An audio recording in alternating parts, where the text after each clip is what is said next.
hapon po. Ang oras po natin ngayon ay alauna 55 na po. Ngayon lang po ba ang kakarap-kataon para ng video si Jefferson. Kaya nakukunan ko po ng video yung mga kaganapan po doon sa labas. At may kakabit po sila ng scaffolding doon ng malalaking tubo para tungtungan. Palagay ko pa po yung tungtungan. Nakita ko po na ginagawa nila na ito ay gagawin tungtungan ito para sumalud sa mga forma para mabuhusan po yung ibabaw yung pangalawang floor. Yan.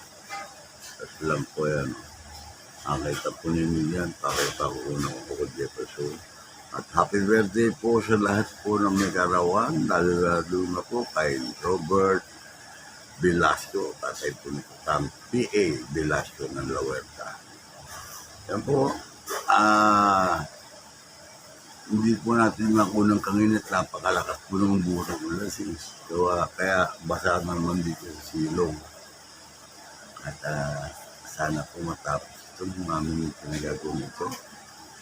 Ang napakabigat na po ng ating mga gawain nito at magbigay ka rin po mga ito.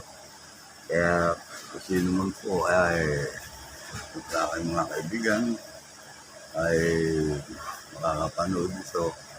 Sana pakisubscribe lang po ninyo kung sa mga hindi po subscribe para makadagdag po sa aking video na kabila YouTube channel po. Like po at panoorin po ninyo itong mga kabila. Ayan. Jefferson, halika dito.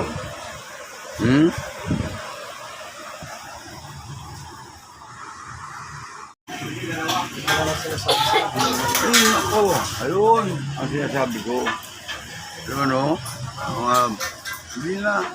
Yan na, ang ganda po mga kabila. Yan po ang mga scaffolding. Yung mga ginagamit po niya, yung bakal. Yan meron po nakapatong ng mga year. Para na sa ganon. Kaya po kubirang po nila sa sobrang init rin. Pero umulan, nandyan po yung year niya. Kubalit na mapasok pa rin dito sa loob. Kasi nga hindi natin mayali na mapilansikan ng tubig. Siyempre pag umuulan ay wala pang bubong ng mayo, ang tendency niya kung dahil sa mababa. Mababa itong dating bahay. Kaya na, sa mga nakakaalam po nito ang lugar na sa MT Garcia, Pibongo. Siyempre pinapahayos natin na yan. Makita po ninyo. Tulong-tulong po sila. Yun.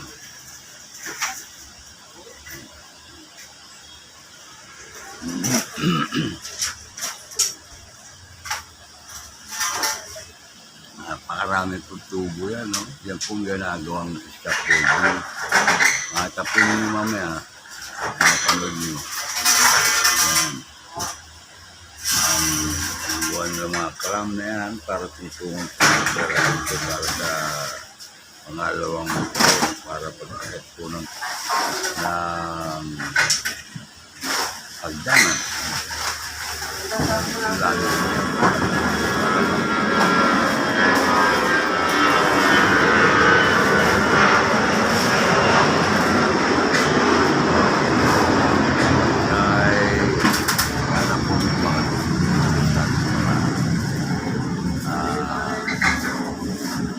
kabila.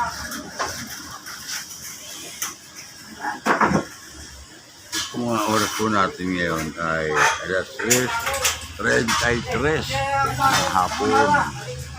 At malapit na yung mga bakal na yun. Yung mga bakal na doon sa labas. Tingnan mo yan po. Dito naman ay pinapanood. Kasi yan mga pagkawa nila rito. Po ang marinig po ninyo kalampag ng mga bakal na yung tubo na pinagputol-putol na po na may sukat po para dun sa scaffolding sa pagsalupo ng pinaka-technical po doon. Ayan. forma, mangyayari po sa forma ng para pagbubuhos ay maging maayos na. Mga 3 araw o 1 linggo, pwede po matigas na po yung semento. Nga pala, magtatanong lang po kung meron po kayong alam na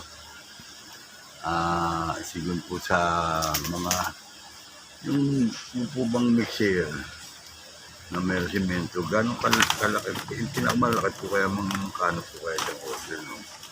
Hindi wala akong maritin, hindi naman ako makalabas dito, pero meron naman akong sinabihan si Kung Madeline, magtanong-tanong dyan sa labasan. So sa mga architect, sa mga kaibigan kong contractor din, na baka meron siya may linda na kung magkano ang presyo ng bawat siyang halo. Para isang buga lang noon. At tapos na agad yung yung second floor o sakali mabubuhusan na ng simento. At mga 1 linggo o 5 araw na naman papantay para tumigas. Saka naman ulit magkakaroon ng papunta ng sampay taas para sa bubong. So, man. Nakalala ko po rito, baka yung budget sa gito. Mabibitin po tayo sa klase ng mga bakal na dumarating dito, nakakalula. O po nalulula dito, hindi po bata-bata ito. Napakalitap na lugar, pero napakalaki ng mga bakal na ginamit. Pang matagalan na po ito, ginagawa na ito na at naman po ito para sa may-ari sa mga at sa ating po mga lola at lolo, ating po kahit na tuwin, at dito po nanganak sa Jamaica. Ayan po ang kapitbahay na ito dyan, ang kapitbahay. Tatakpan po natin yung bintana na kasi nakakagit din po ito sa ating property. Yung sabihan ko naman sila na yung sila ipapagawa niyo, yung mga kunagin, yung reklamo, ang pangasusan na bubong ko sa garahe. Sabi ko lang, sanayan na ninyo na wala kayong bintana dyan kasi dati masasabi, baka mabaka pag isa sa radyo, wala na rin yung bintana. At dikit na dikit uya sa property. Pero itong ginawa po ng mga workers dito ay medyo binapag-ulit ng allowance, bali isang hollow block na ito ang pera. So sabi ko, kaya yun, bahala na pwede nila. Yan malumang year na ang gamit mo dito sa baba, yung lumang bahay na ito na kaya po nito, yung luma na rin yung yero. So meron po naman mag-sponsor ng yero para sa ating ginagawa ay wala kang tapos sa lahat may magandang talong. Yan po sa ating mga kabida. Ayan natin po yan ay yung mga yero po at yung mga bakal pa rin yan. Yan, at meron pa yung pinyero para at busa mga suporta pa ng semento, ano man nalapad nila. Kasi mahirap po kung naulan ng semento at hindi may bubuo. Mapapatigas ang ating pong semento. Doon, Ben, doon. Yan po at talaga ngayon po, ganapan dito, matapon yung mga binyan, mga biga, tomato. Alos yun yata, yung flooring eh. O, di agit na yung bintana nila ron. O, kung magbubuhos, agit na sila ron. At talaga naman yung proteksyon ng mga trabahador. Maganda-ganda na sa aking paningin. Ang mga kinakita nito ay maayos na po. Balit talagang isipan ko man napakamahal sigurado yung mga gamit niya. Kaya po napakamahal po ng mga material. Bakal pa lang po ba? O tsaka simento, buhangin, graba. at nagganamitan pa rin po ng panambak yan dito. Alam nyo naman yung nahuhukay dito sa atin, ano pa rin. Ayan po mga kabida at nandito na po si Jefferson at napagod yata pag yung video. Kaya ganda po ito, panoorin po ninyong hanggang huli. Makita po ninyo yung pagkakabit ng mga scaffolding dyan dito. At sa mga kabida natin, nag-shoutout po kala Panch De Leon and Telma De Leon, kay JT at kay Bing, kay paring Alex Adriano at kay LB. Nag-shout out sa inyo. Ito na po at nagpapagawa po tayo ng garhayto silo pinahanap. Kasi po, pag umuulan talagang baharin dito sa amin. Kahit pa paano po na pagtutulong-tulungan po na aking mga anak. At naalala lang namin, baka hindi umabot yung budget. Ako, inabuka ako. Excuse me po. Ang mga kumakain. Ayan po mga kabida. Talagang napakalakas po ng pagbuhos ng ulan. Kaya kung napapanood po dyan, maraming salamat po sa mga nakasama hanggang dito sa uli.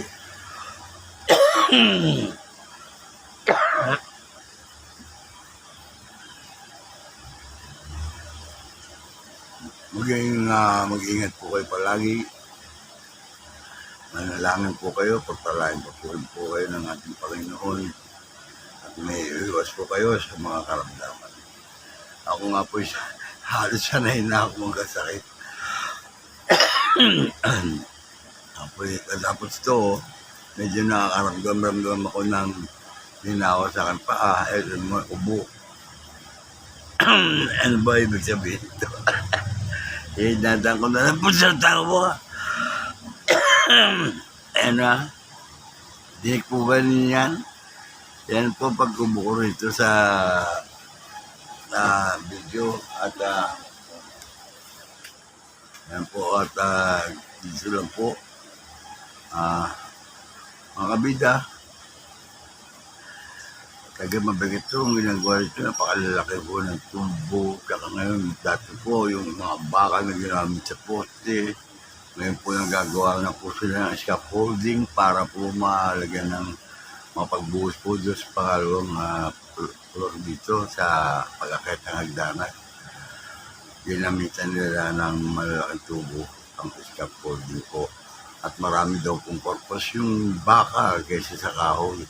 Kasi pag kahoy po, nabubulok agad. Dito po sa amin dito, bukbukin po ang ating mga kahoy dito. Kaya minabuti nila, sabi sa akin ng bayaw ni Jenny Lynn, yun po ang pagagawin. Kaya sila ang magagawa rito. Tulong-tulong po naman sa mga anak ko. Kung may tutulong na sa kuryente, sa sama. Ito po, at dito nga po, imbes na umuupo pa po yung mga tauhan doon sa umula. Sa malapit at dito. Ito nila malagyan na ito ng kahit na papanong CR o na pwede nila magamit dyan in case na lumipat sila dito para na si gano'n ay hindi na uupa ang mga tauhan. So, pwede rin naman dito na rin magluluto at kakain natin yung magtrabador. Maganda po siguro kung magagawa nila yung pumubong para hindi wala na pong tulo o pag-ulan ay medyo safety po tayo. At paano babawasan po ang pagtulo? Makikita po natin sa bumabaksak ang dumadaan ng tubig. Tulad po dito sa itaas nito, yung lumabay ng Lola Biray sa nanay. Itong pinagagawa ko po dito hindi para angkinin, para i-save na maibenta itong lugar na ito. Kasi sa mga medyo matalino po sa unggoy, ay gumagana mga utak nito. Hindi ko man nila lahat. Buti pa nga sa unggoy mayroon mabuti rin eh. Dito talagang lantaran po ito. Sinasabi ko dito sa aking video ito, ang tamaan ay bumulagat. Kasi hindi mo dapat sabihan gano'n na kami nakasira nito, kami gano'n, magsisiyan pa tayo. Huwag na tayo magsisiyan. Kung ako'y inuunawa ninyo, kung walang tao dito, maniwala ka ba? O din,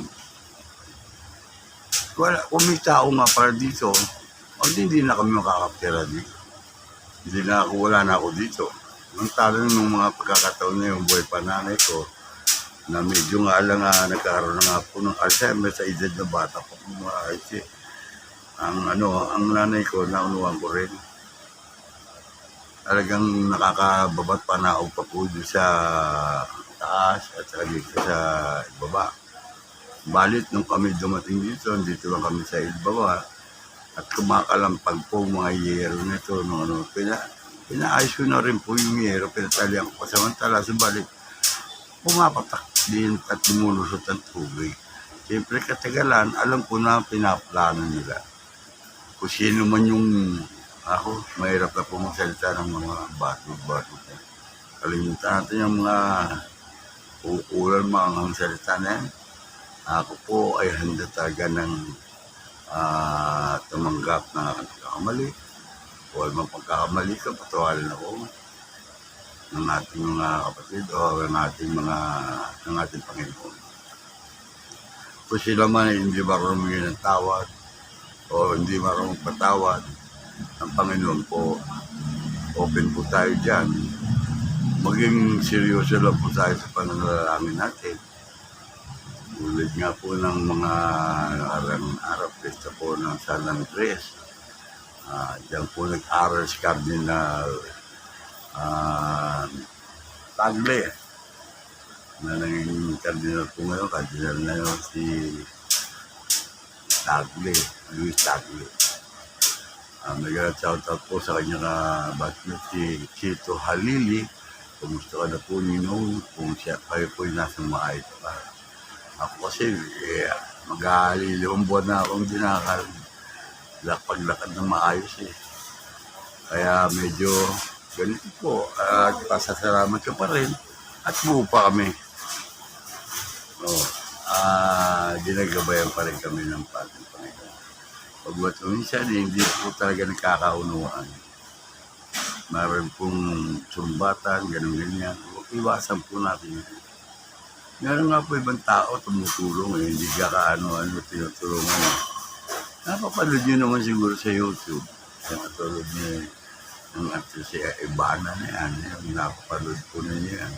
Napakaraming pagsubok gagawa sa mga tao na kung gaano ka mapagbigay, mapagbaba, at alam niya kung sino karapat-dapat niya kabutahan ng tulong.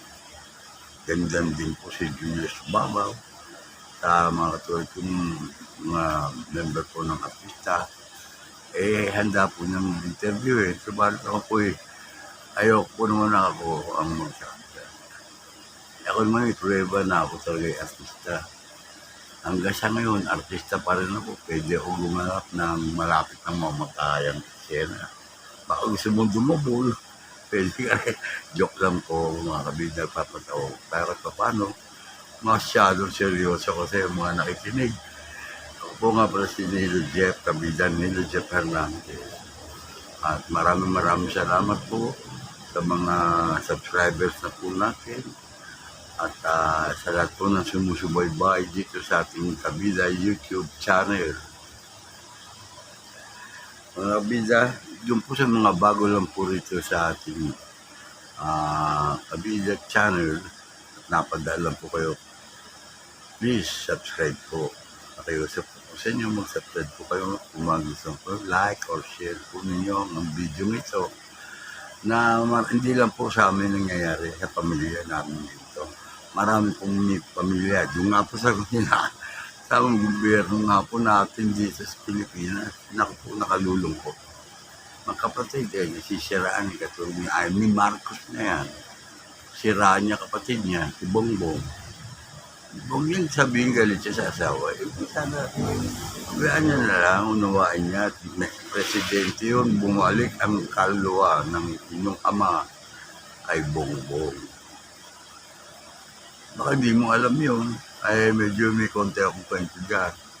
Yan bago mapaalis siya ng mga tao nung revolution na sinalaya sa pamilya ninyo.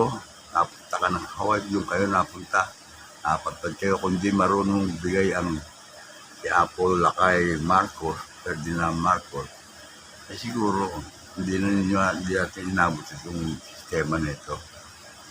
Baka wala na tayo lahat dito, mga Pilipino.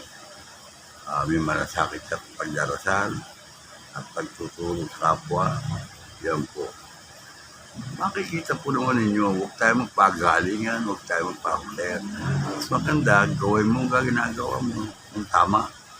At gagawin ko rin ang dapat kong gawin na tama rin.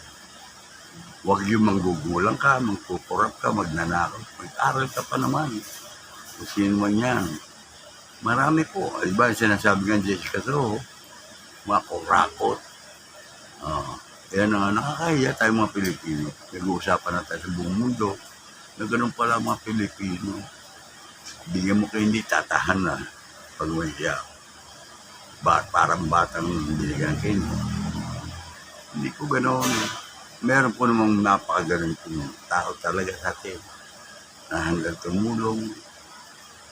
Hindi ka kilala, di mo ka ano-ano, biglang darating sa iyo at sugo po ng Panginoon. Ayun po mga ibig ko sabihin po sa ating pamumuhay ay may pagsubok lahat. Pero ito po ang ating tatandaan, habang tayo may hininga, mayroon tayong pag-asa. Hilingin mo sa ating Panginoon ng taimtim at idalangin mo tayo pagbibigyan ng ating Panginoon. Tulad nga po nangyayari nito, kapag gagawa po kami, sinita ko ng engineering daw po. Engineering, city engineer. Bakit ganong oras ka pupunta sa akin? Doon pagkamo ko nung uwian na kayo at mag-aalasin ko na. Anong ibig sabihin na inaasahan mo ron? Kung may ibibigay ka, magbigay ka na para pagdulas. Yan ang ibig sabihin yan. Kung ako may kakamali, patawarin mo ko ha. Iyo, kilala mo pa man din ako. Ganito na tayo aswa ni Rujat mo. Yung paman, talagang sobra rin po ang ating pagbibigay sa mga ating mga kalaban. Magsalita ka lang, idadaan mo sa laki. Aba, titigilan talaga yun. So, bakan po. Pero kung nagsalita ka ng gano'n, ibig sabihin nalalaki sa'yo, hindi na niya kaya lumaban sa'yo. Kaya mo na, tulungan mo na lang siya. Pero kung pagsasalita pa siya kung ano sa'yo, laban sa'yo. Gawin mo ang dapat mong gawin at gagawin ko ang dapat mong gawin. Huwag ka na magsalita pa ng ano, at basta tayo ay lumaking ganito, ngayon pagka nakakaulay ng depresya, nasasabihin mong ganyan. Tawa naman, nawa tayo kapwa na ating Panginoon. Po muli mga kabida, ngayon po yung December 3, nalalapit sa matapos na magpapasko na naman po. Andiyan po sa loob ng December sa kalendar po ng ating pong birthday ay ako po ay December 12, 12 po. Yan, 17 na po kung mangyayari, 17 na po sa pagka-December 12. At Merry Christmas po sa lahat na nakalapit yung kapaskuhan. At si Robert po ang nag-celebrate ng kaarawan ngayon. Happy birthday, Robert. Yan, Velasco. Yun, ang ating po mga kasamaan diyan, nauna na po. Talagang mga kanya-kanya po. Umabot po sa 2025 na po. Ano nga po, sana tayo mapakaba pa. Taon po makakita pa ng kung anong trophy na meron tayo. Yan nga po, mula sa Diyos, ating Panginoon. At po, mega shoutout po sa aking pare Robin Padilla, Senador. Pare ko po yan, balit din niya alam. Ay, yun pong tataka. No? Ako po ay si Nino Jeff. Dati na tayong kasama, Senador. Kung nakikinig mo at papapanood mo ito, inakumot ko lang kita sa Mami Eva kung ano pong kalagay niya. Nabalitaan ko na si Royet po ay napasala ko na rin po naman ng mission doon sa memorial. Na-mother ko nga po, hindi ko alam saan nakalibing doon eh. Kasi mga kapatid ko magagaling. Eh doon po nila dinala. Nilayo nila dito sa Paranaque Catholic Cemetery. Nanay ko, tatay ko, hindi ko nadadalaw. Gawa katulad pa itong kalagay ko nito. Wala naman ako sasakyan, hindi katulad po ng aking mga kapatid na meron po silang nagagamit. Nakauna sila, pero hindi natutulog ang Panginoon. Nakatutok ang kanyang mata. Yan po ang CCTV yung sinasabi ko nung araw pa. CCTV yan, original. Kahit magtago ka sa ilalim ng kutama, magtago ka man sa ilalim ng pato, kung ano man yan, kita tayo niya. Kung paano tayo sumampalataya at manalangin sa Kanya. Kung tapat ba o pangluluko lang ang ginagawang pagsamba sa Kanya at pananalig. Po mga kabisan, dito lang po muna at maraming salamat po. Tulad po ng dati, kung Kuya Nilo Jeff, kabida Nilo Jeff Hernandez, at sabi mo, always be happy and keep on praying. Ito po. At si Jefferson, nandito na parapit na sa akin.